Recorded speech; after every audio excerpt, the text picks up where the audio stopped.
Now, once again, this is St. Anne's Church in Lewes, a very ancient church and a working church, and it's a very vital church. And it's fallen to pieces. Well, not really. It's in pretty good nick. But its wall, which protects the graveyard from the actual road, needs urgent repair. It's going to cost present estimates of 20,000 quid.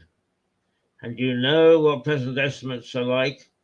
You know very well from the high-speed train, which has just spiraled out of control.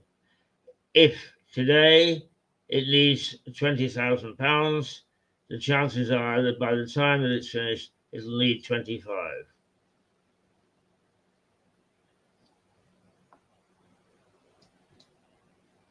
We are trying to help the folk at St. Anne's with their fundraising. We're trying to make people aware of the fact that there's this need. And so we make an appeal to you to get behind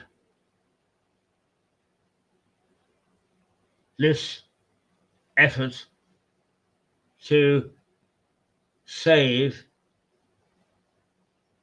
the wall, the essential wall of our church,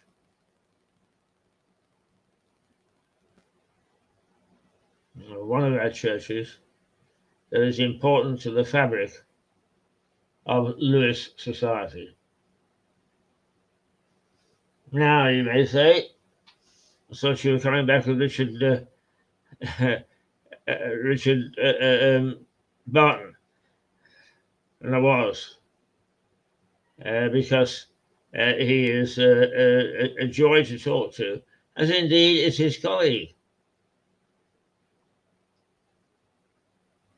Philip Meredith, another barrister, or just recently retired barrister, who lives in Arundel and has become, the two of them have become mainstays of Mirador television. But the best laid plans,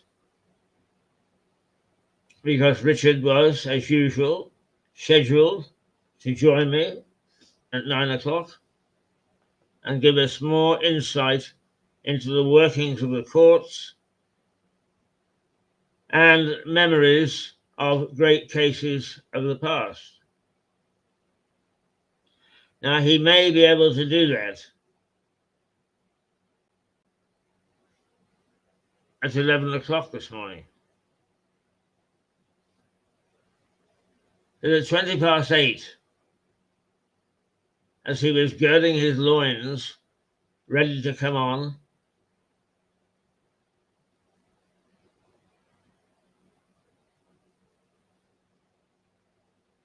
the word came down, Richard, you have got to go for an MRSI scan.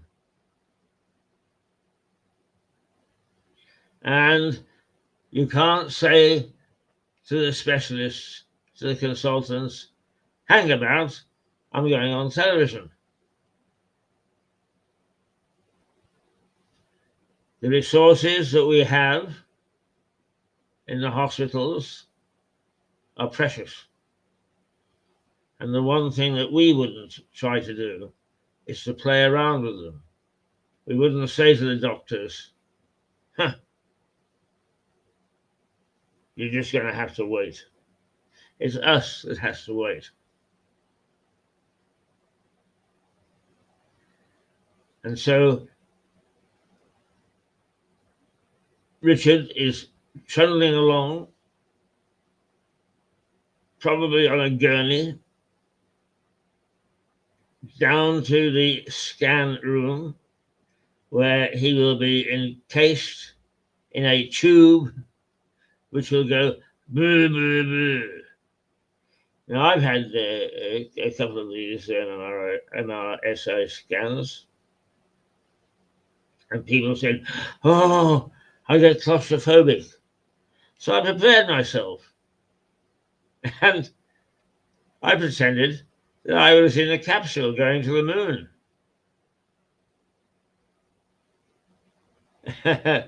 And they are reassuring, are you okay? Are you okay? Are you okay? I said, yeah, I'm on the way to the moon. The next time I take an MRSI scan, I'm going to go to Mars.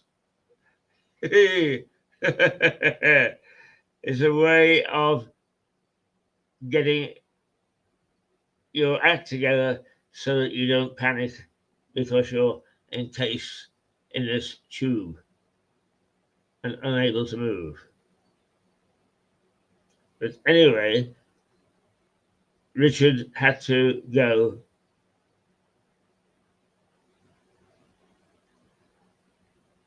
and be scanned. Now, that is just so that I can demonstrate to you how difficult it is to handle this thing. Is I had already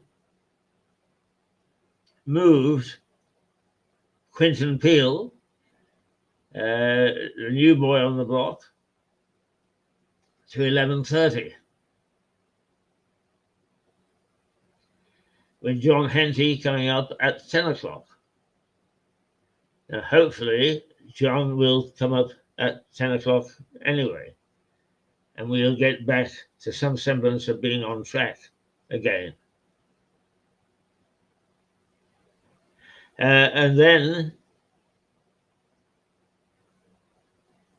our other new boy on the block,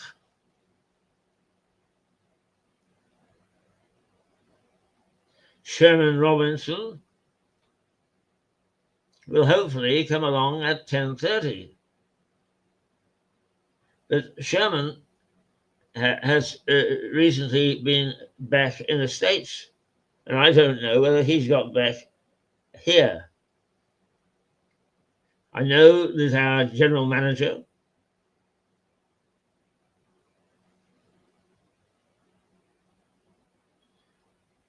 has been in touch with him and has discussed with him the format and what we hope he will do. Paul Cheeseman can only do so much because people are in flux. And they do not work for Mirador the way that, for instance, people work for the BBC. They don't get any compensation.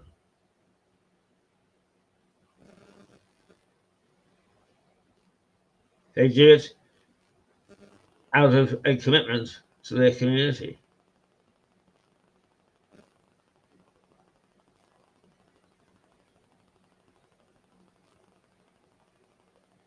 So we sometimes the best laid plans of mice and men. When I woke up this morning, I thought, gosh, I've got an easy day ahead of me. Oh, gosh, he's back from his scan. How wonderful. Good morning, Richard. How are you today? Not too bad. Have they scanned you?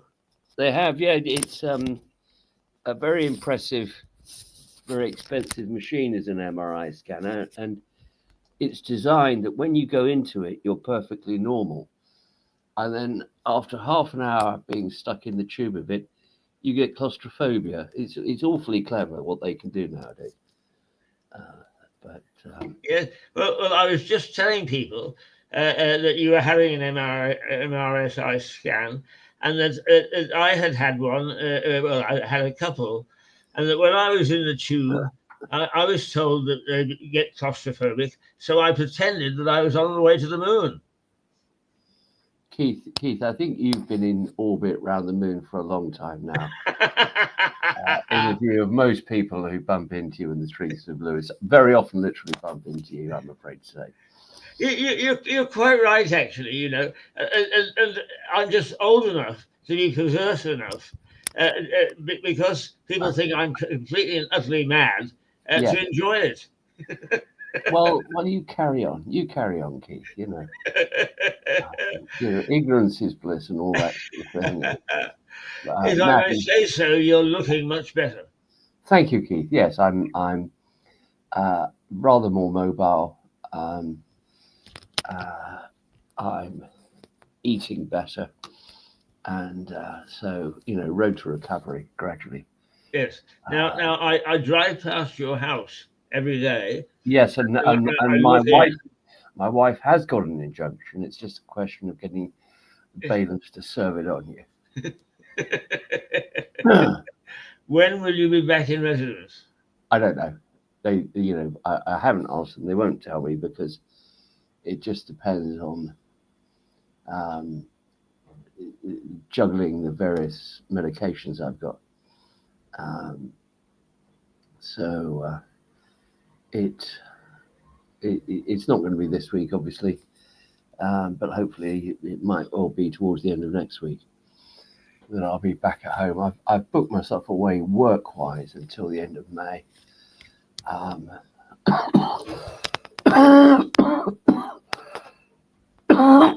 Excuse me, I'm doing bits down the white heat of technology allows me to have meetings and things like that. So I'm not without stuff to do, which is useful because I'd be very bored otherwise.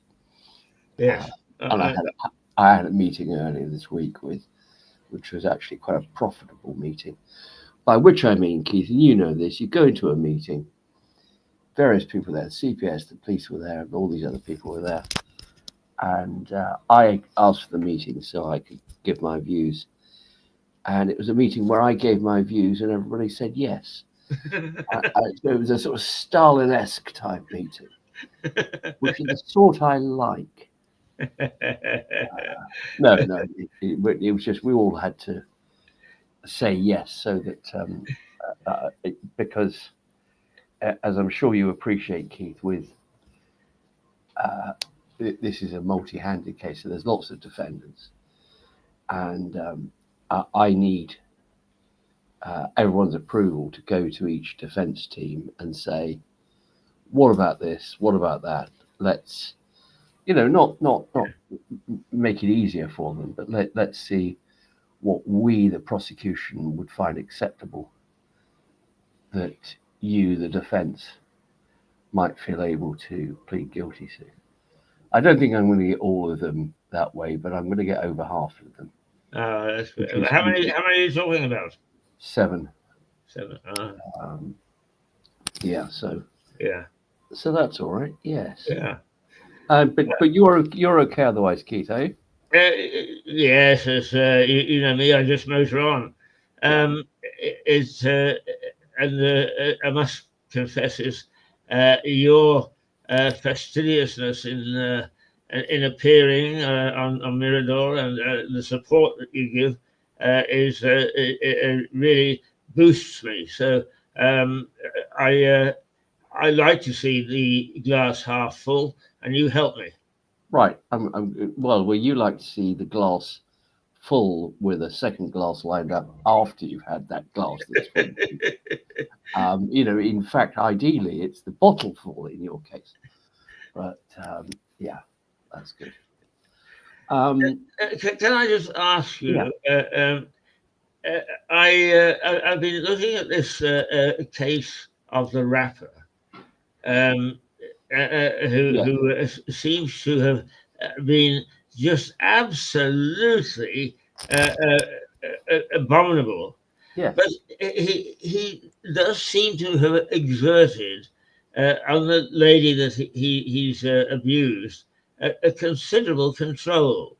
Yes. Do you find that that's a manifestation of this sort of case? Yes, you don't. Well, you don't need to be rich and famous to exert that sort of pressure. Men on their partners. That as you know, in recent years, a new offence of what's called controlling and coercive behaviour within a relationship has been introduced. So it's a sort of catch-all offence. So where previously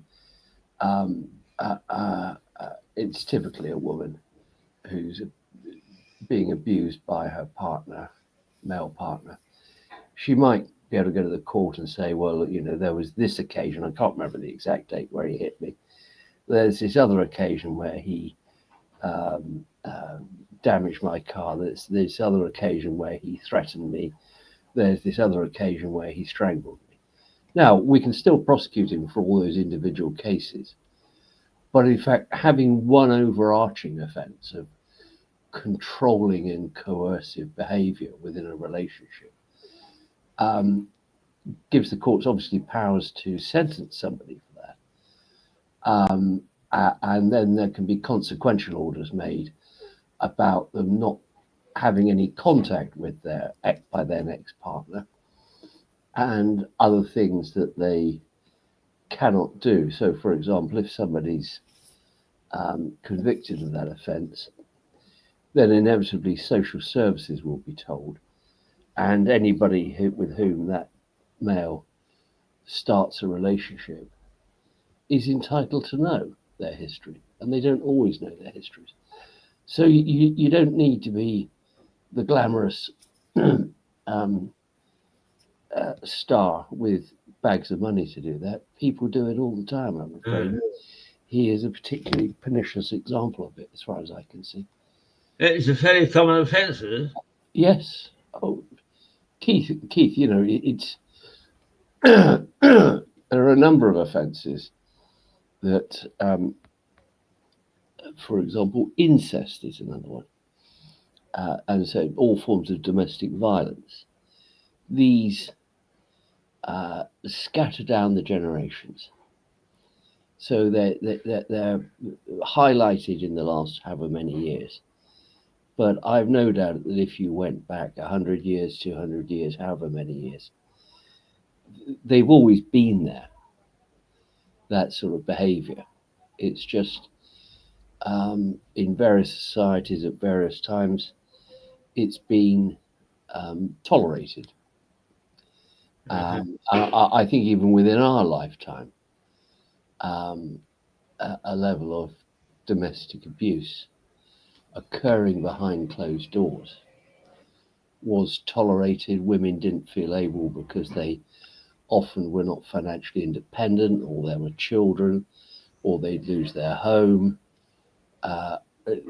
They'd be on their own, and they're not. They fear being on their own, and women will tolerate things for years and years and years. And that has always been the way.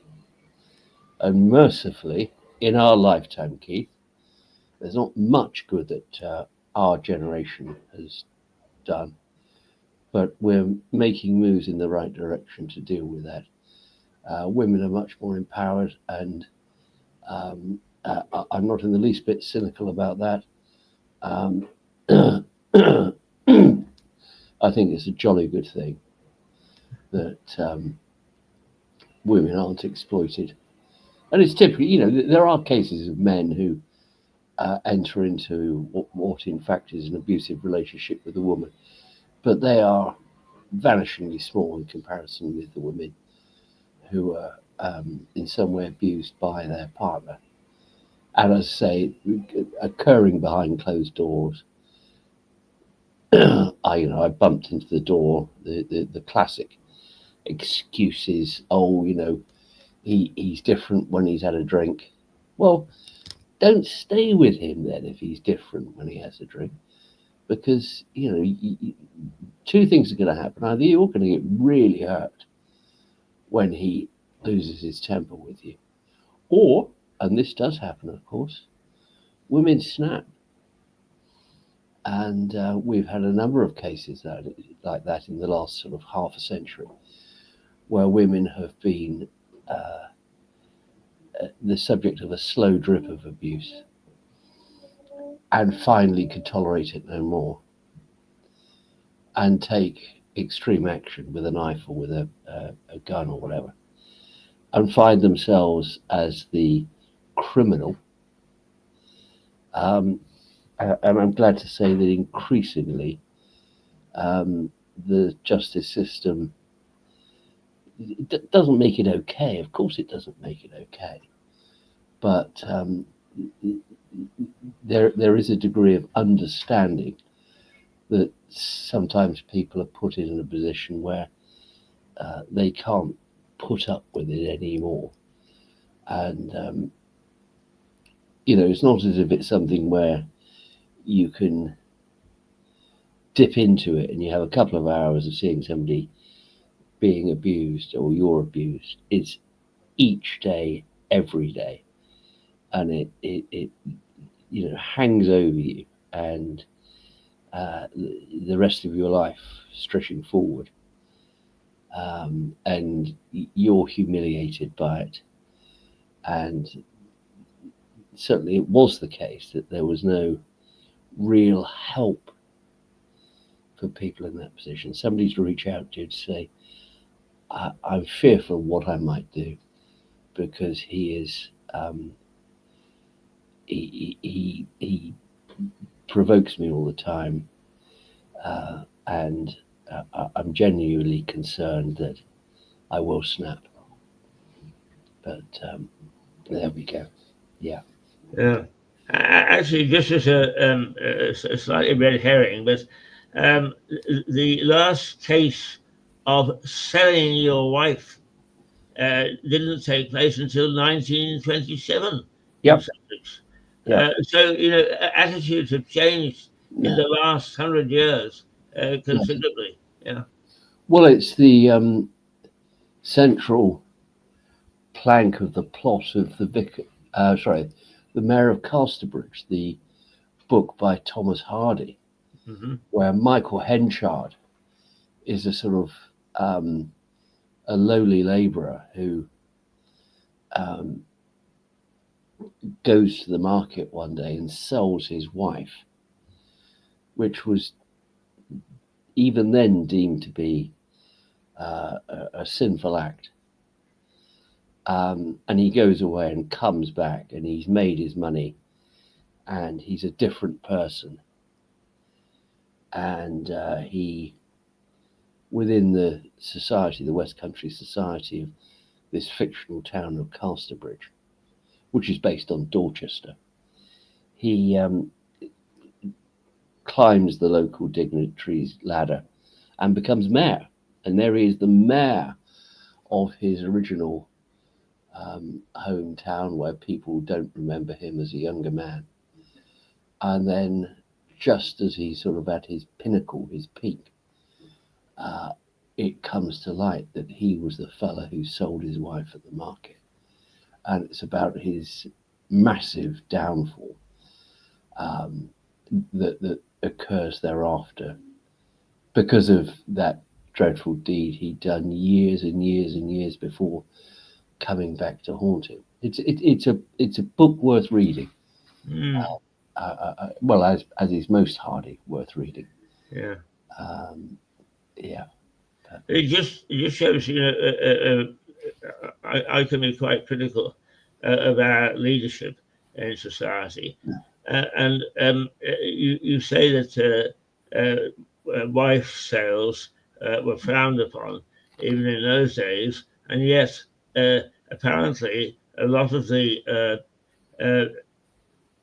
leadership, as it were, approved of it, because Yes.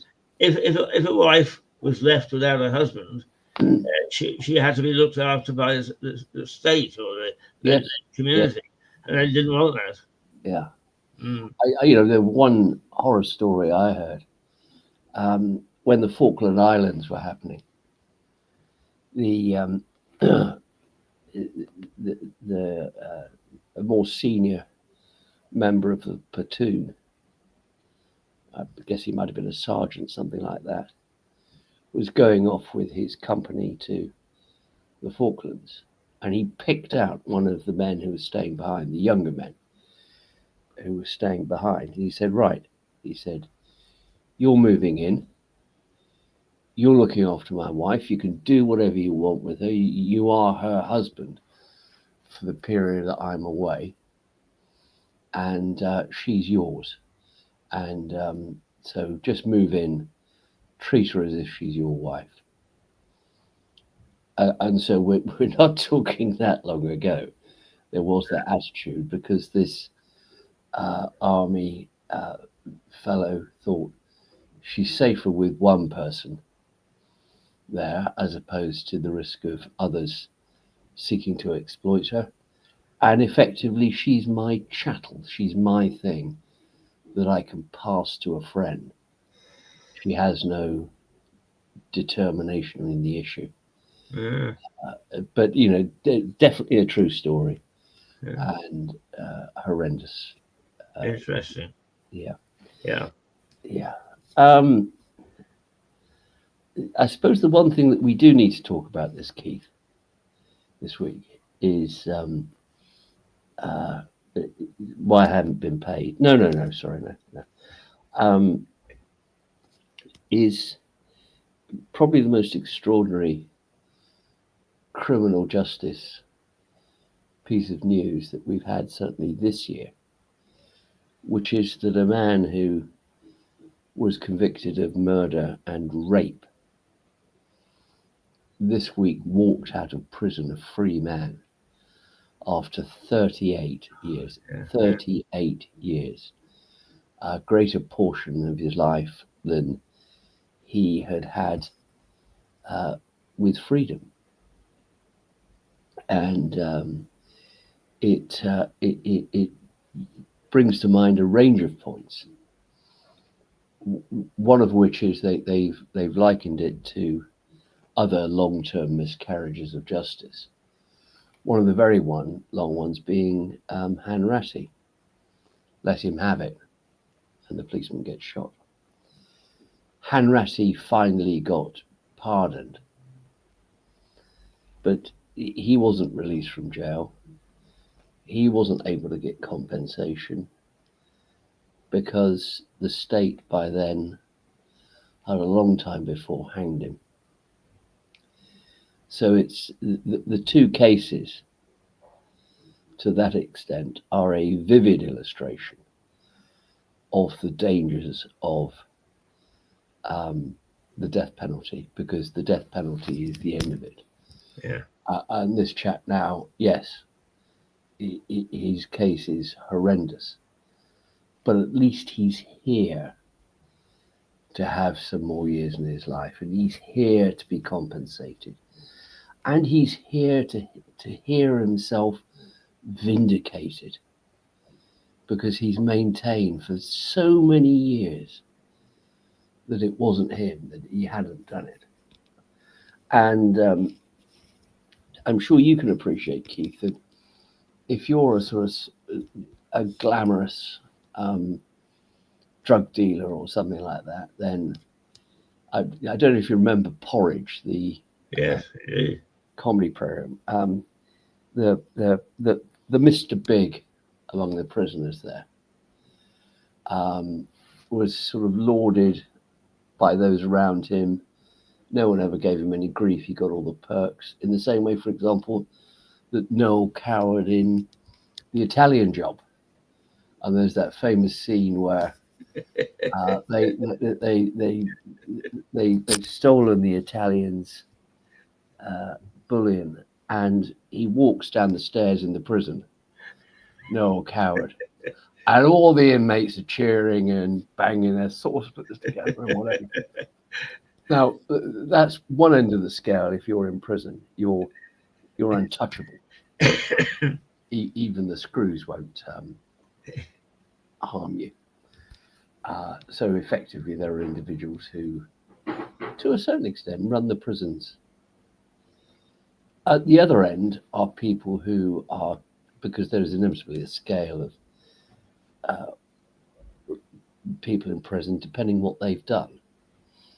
And a man who has been convicted of a rape and murder of a young woman who was saving up to get married is pretty much at the very lowest at the low end. You know, it's there with a paedophile. And those 38 years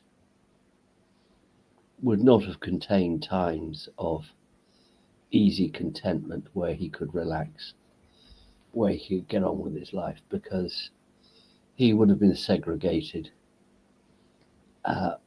Any opportunity that other inmates had to attack him, or in some ways, you know, even pettier things, spoil his food, whatever it may be, break his possessions, they will take. So that 38 years isn't just 38 years. It's 38 years with a double line under it, because every day that he would have served would have been horrendous. That's point one. Point two. Could I just ask you, Yeah, sure. Before we move on from that, is it usual for somebody who's totally innocent to get caught up in a situation like that? I mean, you know, a lot of people go to prison unjustly, but they actually have committed a lot of other crimes for which they weren't caught. Well, yes, that can happen, but you'll appreciate, Keith, that one of the dynamics within a case such as that, a young, pretty woman attacked in the most horrendous way and killed, there is huge pressure on the police to find somebody and say, this is the person who's done it. Mm-hmm. We're not all like this. This is an evil man. The rest of you are okay. We're all okay. He's the odd one out. So there's that terrible pressure on the police, which has at times caused the police to act in ways that are not in accordance with what they should be doing. And he was unlucky enough, very unlucky, that his case was dealt with just before the Police and Evidence Act codes of practice came into force. So interviews were not formally recorded, everything that's said, and with a solicitor present. Because one of the pieces of evidence the police deployed at his trial was a confession on his part. Now, we can say categorically that that was a false confession. No question. He was just a fellow in the wrong place and around at the wrong time who the police decided they would latch onto. And as opposed to doing their job properly, which is collating the evidence that points one way and the other way and seeing how it looks in balance, they were seeking to build a case,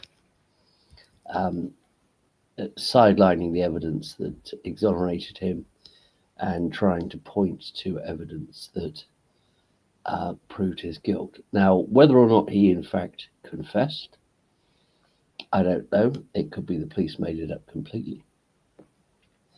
Could be that the police brought great pressure on him, and some people are more vulnerable to mental pressures when they're locked away like that than others. And he, who knows what incentives he was given by the police, you know, just admit to it and everything will be okay type thing. It's possible. And sometimes people just end up so confused that they can sort of, in some weird way, believe that they had done it because that's what they're being told all the time by figures in authority. And so there was at his trial, aside from any other evidence, and there was a confession on his part. As with many people in many circumstances, he didn't have an absolute alibi. It wasn't that he was having tea with the Pope or something like that. Most of us, most of the time, if asked what were you doing at 2:00 last Thursday, will say, well, I was home alone. And so there is no corroborative alibi evidence. But importantly, this is the second really important point. And I hear this from some friends and even some members of my extended family, which is the, the Court of Appeal have overturned the conviction, but he must have done something, or he probably did do it, but in fact it's not quite enough evidence, so he probably deserved what he got. In other words, there is that taint over them, and he will have that taint now he's out, no question.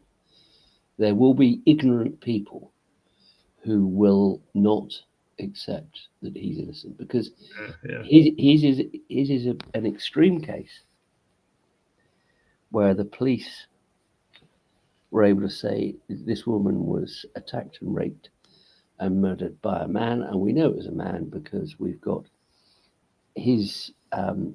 swabs that show his material on her, his bodily fluids. So somebody did it. Definitely somebody did it. And murders of that kind almost invariably are solo offenders. And for reasons that aren't completely clear, those who investigate miscarriages of justice stalled in seeking, as the science got better, because at the time it was just they could prove, as we've spoken before about cases I've done, there was a time when you could say, well, there's semen there, but that's as far as you could go. You couldn't say anything more about it. Well, things have gradually progressed over the years to, and will continue progressing, I hope.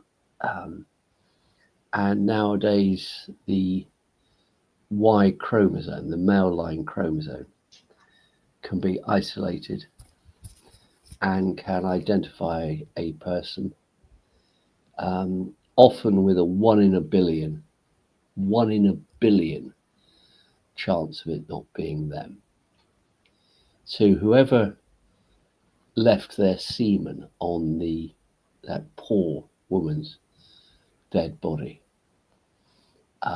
had the body fluid that was left there was a person's, or a 1 in a billion chance it wasn't somebody else.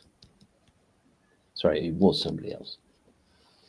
In his case, when they finally got around, and I don't accept the timeline on this, they say, well, we didn't have very much left, and we decided we'd wait until the science improved. Yes, that's a legitimate point, but the timings don't work, because I was doing cases where historic material, as you know, historic material was being analysed. That chap who broke into the house of multiple occupancy next to him up Dyke Road and raped a young woman there. We had the original slides, and this is going back quite some time. We were able to submit them for DNA testing, showing it was him. There is no conceivable good reason why by the date that test was done on my case, why the same couldn't have been done in this case. Because had it been done, and now it has been done, it shows categorically, without doubt, without stain on his character, that it was not this man who did it. So it's not a suspicion. It's not it's not quite enough evidence anymore. It's no. He properly is innocent. It's not simply that he's not guilty. He is innocent. Yes. And the delay of 38 years overall, first part of that could be laid at the feet of the police, it seems to me.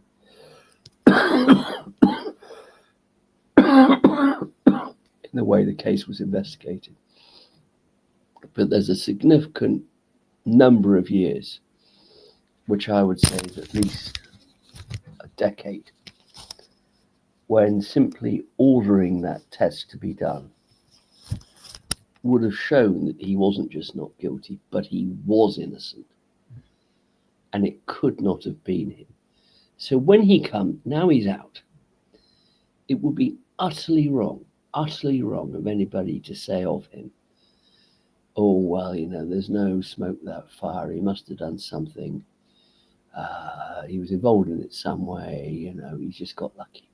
If you hear somebody saying that, you tell them that they're talking utter rubbish. There couldn't be a clearer case where somebody is totally exonerated in relation to the allegation, the horrendous allegations made against him, which have blighted his life for almost 4 decades. And so don't let people say that. It's wrong. And society should be better than that. Or society should be better than that in the first place, and not keep people locked in prison for as long as he was when he was obviously innocent. But secondly, we as a society need to be sufficiently sophisticated in our thought processes to be able to say, this is a man who has nothing whatsoever to do with it. He has no blight on him in relation to this, and all that we should feel for him is utter sympathy. That, I don't begin to know how you'd cope with it if you were talking after 38 years. He must be an extraordinary man, because he's quoted this morning as saying, I don't hold any bitterness. Yeah. Well, could you do that? No, but I fear that he sounds a rather broken individual. I think that's the root of that. He's fought and he's fought and he's fought. He doesn't want to fight anymore. He wants to, I'm sure, enjoy the remainder of his life. But the remainder of his life won't include, for example, the things that he might have done: have a family, have children, have a meaningful career, go on holiday, see your family growing up, enjoy Christmas, enjoy the big events that have occurred in that time, jubilees and everything like that. Yeah. Just go out and travel the world. And all the things that we take for granted, which are the pleasures in life, have been denied him for years and years and years. And the report, Richard, is that the compensation will take a long time. I know that. Surely society can spring into action on something like this. No, exactly. He's got to be a priority. That whatever the final settlement is, and it's going to be a huge amount of money. But they need to make him a down payment towards that as soon as possible.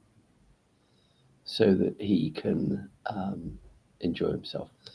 He will also need a lot of help, because not only is he, I think, a broken man, but he will be deep, because he's so institutionalized, he will be deeply vulnerable to scammers, to a whole range of things.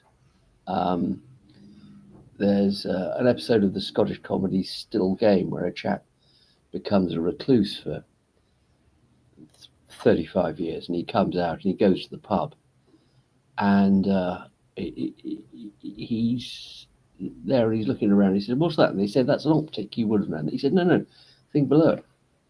They say, "That's a microwave." Now, if your starting point is you've probably never actually yourself, you'll be aware of them, but you've never used a microwave. You've never used a cash point. You've never used a computer. You've never used a mobile phone. You haven't been on public transport for that long. And the places that you knew and remembered are probably no longer open to you, because you're safer elsewhere anyway, rather than returning to where you lived originally. But they will have all changed, and city centres will have changed, and cultural things will have changed. Politics has changed. And there's a lot that he will need to gradually have broken to him. He needs to be somebody needs to sit down with him effectively with a history of the late 20th century book and take him through the events so that he's properly aware of what has happened. Yeah. I do urge your viewers to have nothing but sympathy for him, and to stand up if anybody says anything adverse against the fellow. He doesn't, of all things, of all people, he doesn't deserve that. I must say this. You have started questioning in my mind is, how the hell could we allow this to happen in the first place? Yes, and there will be an inquiry, no doubt, and they will say, well, it will be a sort of narrative of what occurred. The Criminal Cases Review Commission, I think, are on borrowed time now. They're not fit for purpose.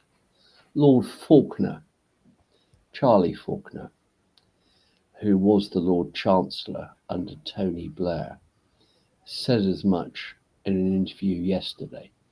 Now, when an ex-Lord Chancellor is saying the process that we have to ensure that there aren't miscarriages of justice of this kind is broken, then something pretty radical needs to be done about it. There is a head of that body, and they stay in place. I don't know how when they turn the light off at night, they manage to go to sleep. If it were me, I would be mortified that any actions on my part, or inactions on my part, could have added a day to this poor fellow's suffering. So, anyway, that's my little diatribe for today, Keith. Well,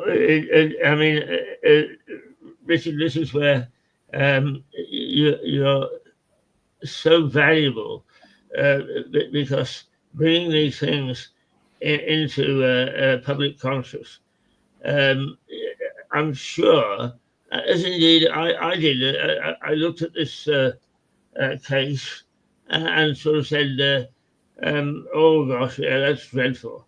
But I didn't really mean it, because I wasn't aware of the ramifications. But as usual, and you use the word narrative, and your narrative was just splendid in explaining and building a picture of what this man has been through and Yeah. what he's likely to go through, and what he's got to look forward to. It's And it shames me that I am part of the criminal justice system that allowed this to happen. I think every lawyer in the country ought to be ashamed that we're part of that. And all strength to, in particular, his solicitor. She's been the same solicitor for the last 20 years, who's doggedly pursued his case. She is a proper heroine for all lawyers, because she continued the fight when others wouldn't have done, and she's a model for the rest of us. Yes. Richard, out of the scanner into the broad spotlight of this case, you've segued rather nicely, and I must say that this has been a very fascinating hour, and I thank you. I'm sure it's I hope it comes across quite how strongly I feel about this particular Yes, indeed, and thank goodness you do. Hopefully, as you said, your fellows should feel guilty and have a conscience. I hope that there are others, I'm sure there are others, who feel as strongly about it as you do, and that might just make a change for the better in terms of looking at these sort of cases.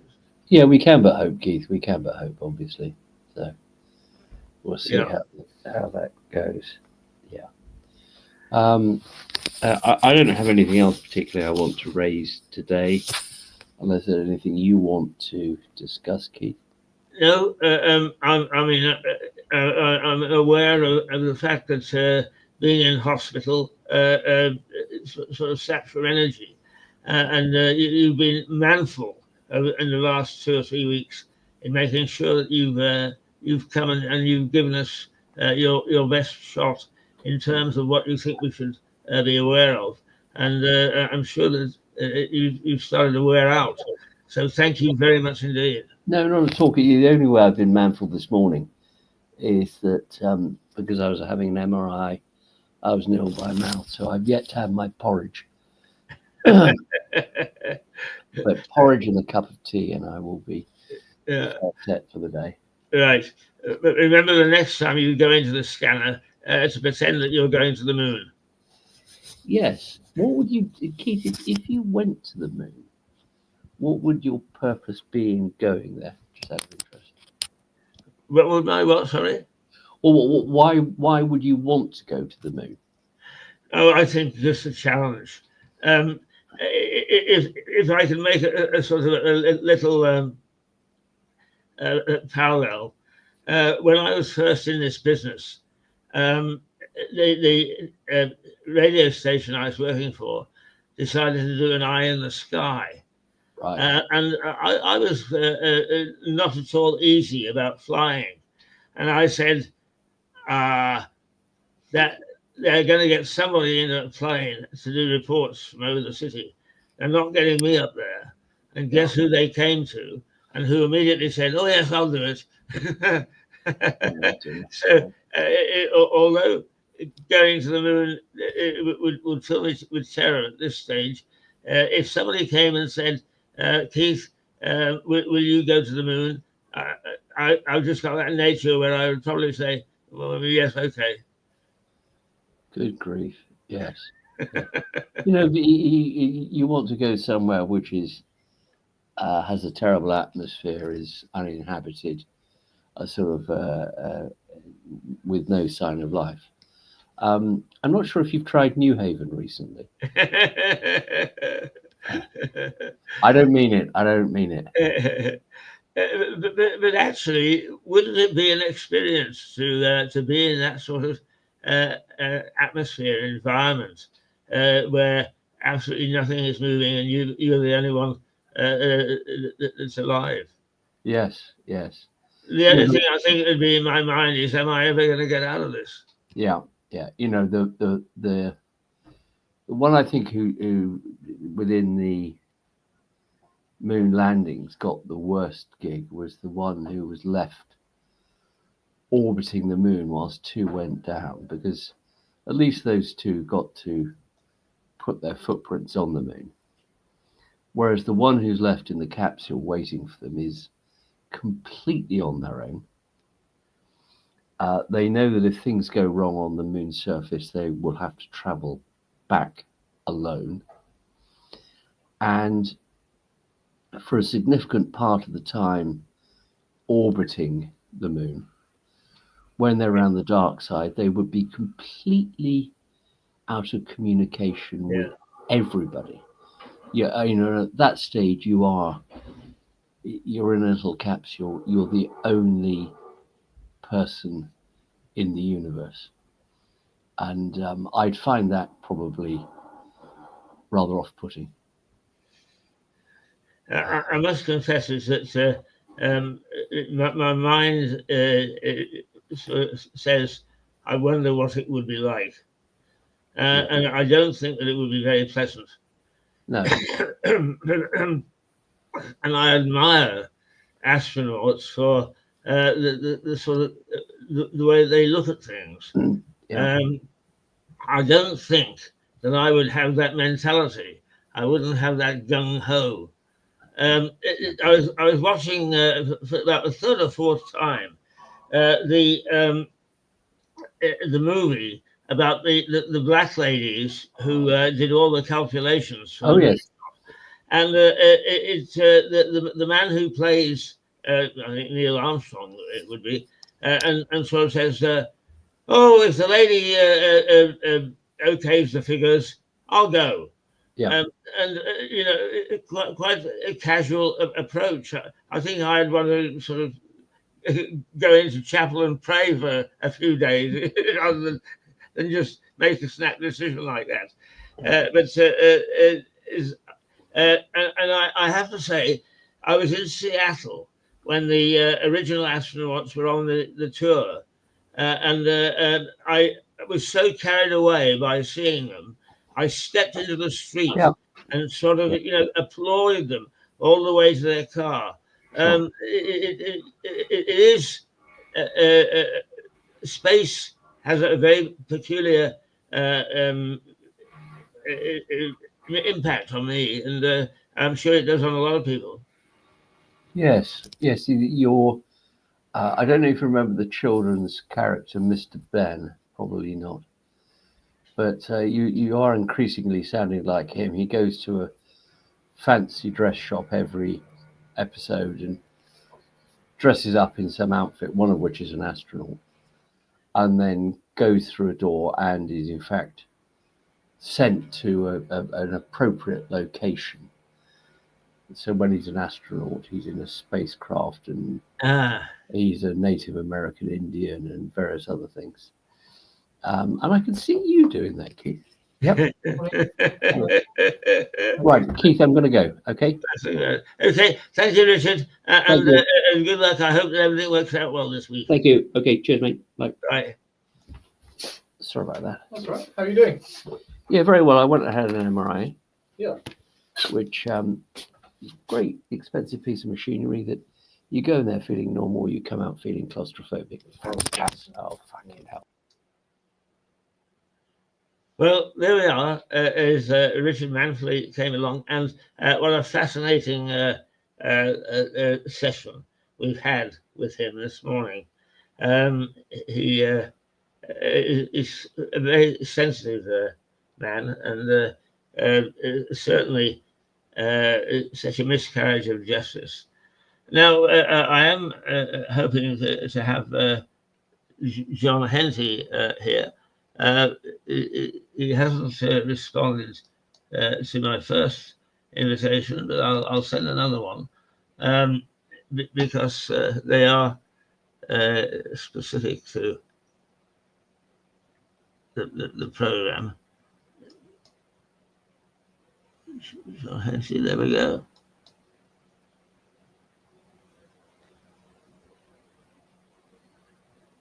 Message sent. And hopefully John Henty will. He wasn't available last week, but I had no reason to believe that he wasn't available this week. And so we'll hang around for a minute or two, and if he doesn't come through, then we will take a short break and see if we can track our American down. It's not plain sailing. This television lark, believe me, it is not plain sailing. But we get there in the end, and we get sensitive programs like that one.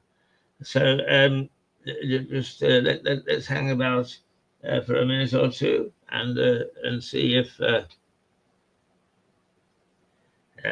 we've got John, because I'm very anxious to find out how his new book is going, and also to see whether, in fact, he's got any things that he can show us, because he's got such a collection, such a wonderful collection, that he's worthwhile. I was when Richard came on, I was just telling you just where we were going with Mirador. And one thing that we are aware that because we're speech based, we can get a bit much of a muchness, even though our speech and the content is different. And I'm working with John Prideaux because he is a very creative AI guy, to see what we can do in terms of programs that would please you and interest you and intrigue you. And there are two that we are well into investigating now. One is the Battle of Lewes Racecourse. The Battle of Lewes Racecourse is all about a Peaky Blinder type of a gang, a real gang, who terrorized racecourses in the 1930s, and who picked on Lewes Racecourse, only to find a couple of coppers there who went after them, and is because of misunderstandings, admittedly, that frightened the gangs into panicking, and they eventually gave themselves up to the police.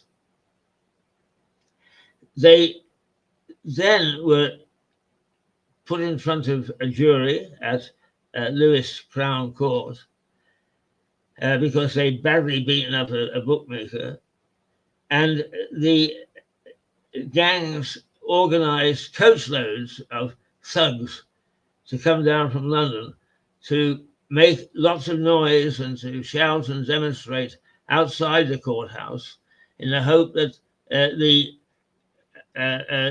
jurors, the prosecuting counsel, the judge, and so on, would be frightened into abandoning the trial. Well, they didn't. They were very brave. And in fact, the gangs were sent away for some considerable time. And it altered the way that gangs used and targeted racecourses for their ill-gotten gains. Because, of course, there was a lot of loose cash on racecourses. And it's a fascinating story. And we want to see whether we can bring that to life through AI. The other one is we're looking at something similar to Downton Abbey, but showing a fictitious village called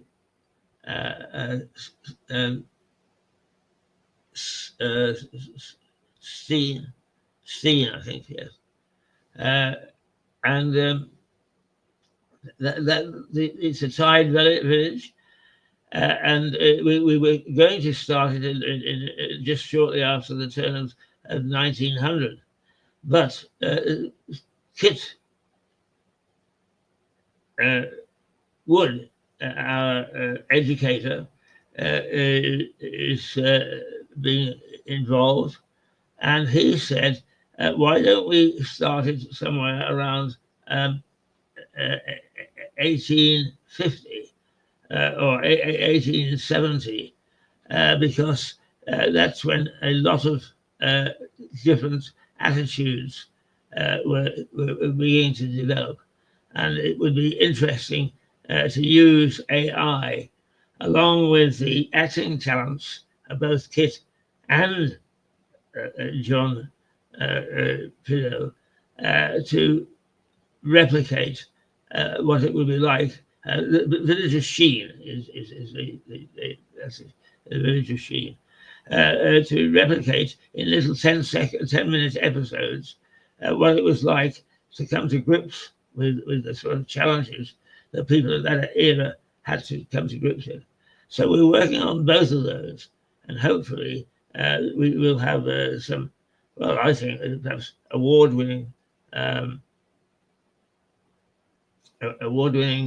programs, certainly very worthwhile. Now, I'm going to send one more invitation to John in case he's not getting them.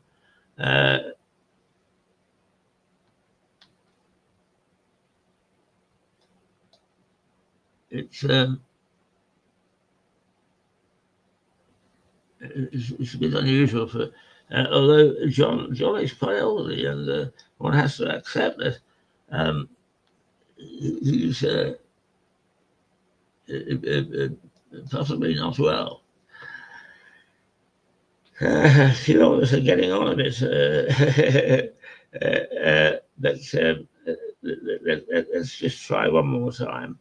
And while I'm telling you about what we've got planned, also we've got our former MP who has tentatively agreed to.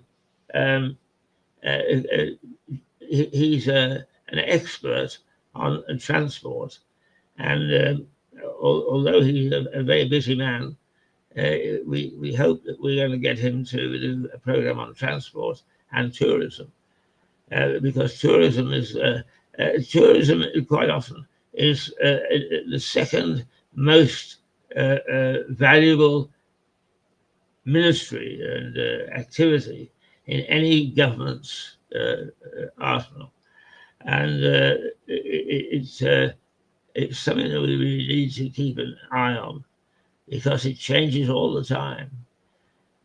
The way that we now go on holiday in packages is just quite remarkable, as how we went on holiday in a bus in the 1950s, 1960s, and that's not so really long ago. And things are very, very different. So we need to keep an eye and on top of that. I, as well, I'm not going to mention the restaurant, negotiating with the restaurant to see if we can stay on top of the trends that are trending in what people are eating, how they're eating, how the restaurant industry is changing, and so on. Of course, we lost Fork recently, and now I understand we've got a Japanese restaurant opening up in the same place. So there is lots happening on that side of things, and we need to stay on top of it.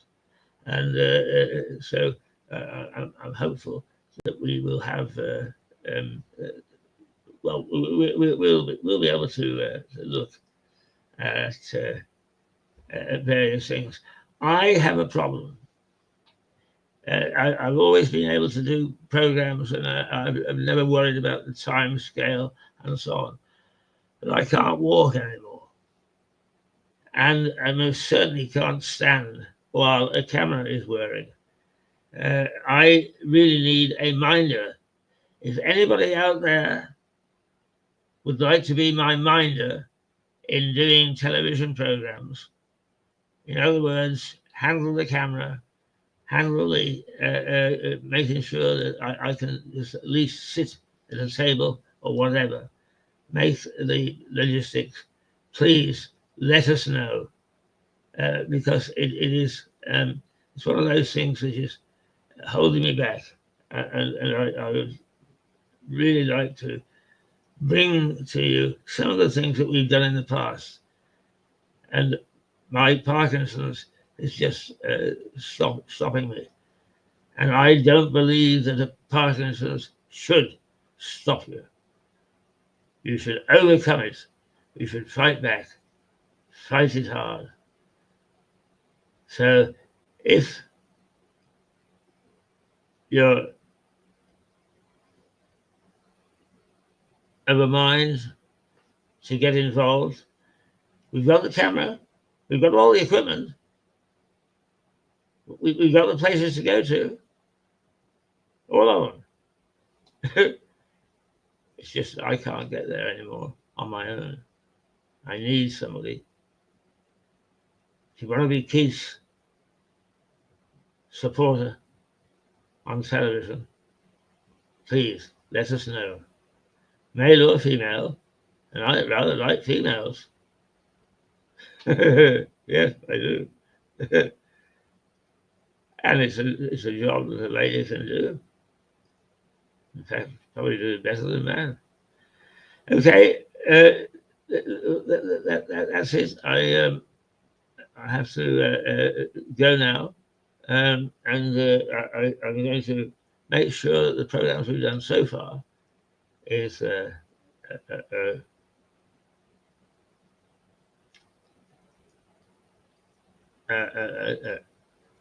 our library and there for you to take a look at. And then I'm going to see if I can find our American colleague. And if not, we shall then go through to 11:30 and Quinton Peel and to Stuart Dolby. Right you are. Here we go. We will do our usual da before signing off.